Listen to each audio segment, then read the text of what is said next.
जय जगन्नाथ बंधुगण स्वागत करुच्ची आपनको कथा ओडिया यूट्यूब चैनल को। आपण एही चैनल रे ओडिया रे प्रचलित किछि कथा और प्रथा विषय रे भल भल तथ्य जानिबा को पाई परिबे। आज आमे एही वीडियो रे आमिष खाइबा केते दूर ठीक आमे सेही विषय रे जानिबा। कहा जाय थाए कि आम भारत रे अधिक निरामिषासी लोक रही थांती, किंतु यह केवल देखैबा पाई।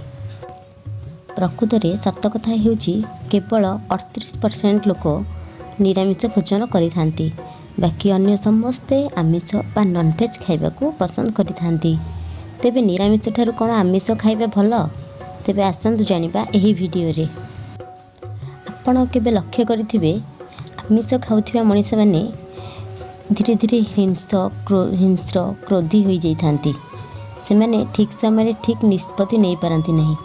कहीं तुलसीदास रामचरित कहते विवेकहीना पशु भी समाना, अर्थात मनीष विवेकहीन होला परे एक पशु भली आचरण करिथाए।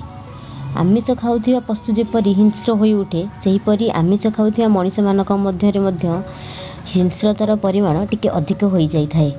किंतु निरामिष खाउथिबा मनुष्य माने क्रोधी होई पारंती सत, किंतु एहार परिमाण बहुत कम थाए। वैज्ञानिक मतरे मनुष्य शरीर आमिष खाइबा आदौ उपयोगी नुहे, कारण आपण लक्ष्य करिथिबे जो दिन आमिष भक्षण करिथिबे आपण से दिन विभिन्न प्रकार रोग जेपरिक इंडाइजेशन, आंबिला हाकुटी एगुड़िक सब आसी थाए। आमिष खाइबा द्वारा मध्य शरीर अनेक प्रकार रोग सृष्टि होइथाए। आम भारतीय परंपरा रे एवं शास्त्र रे मध्य जीवे दया भवः, अर्थात जीव मानक ठारे दया भाव रखिबा उचित। किंतु आमे कौन करुचे? अनेक निरीह पशु मानक हत्या करी खाउचे। किंतु यह केते दूर ठीक, यह आपण विचार करिवे। सतरे कौन आमिष रे जो सब विटामिन रही ताहा आमे अन्य खाद्य पाई परिबा नहीं? आमर जगन्नाथ संस्कृति रे रही आमे आमिष खाइबा केते दूर ठीक? आमर धर्म रे किंबा शास्त्र रे आमिष खाइबा पई अनुमति नहीं।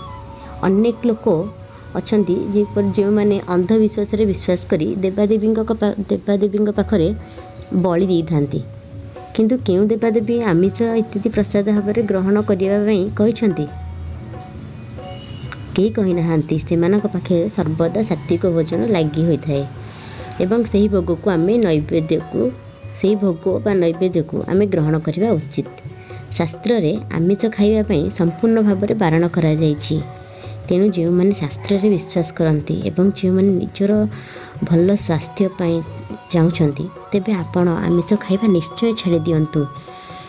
आमे आमर हिंदू धर्म जगन्नाथ संस्कृति को बंचाई रखिया पई गोटे छोट प्रयास पई निश्चय अभ्यास करिबा।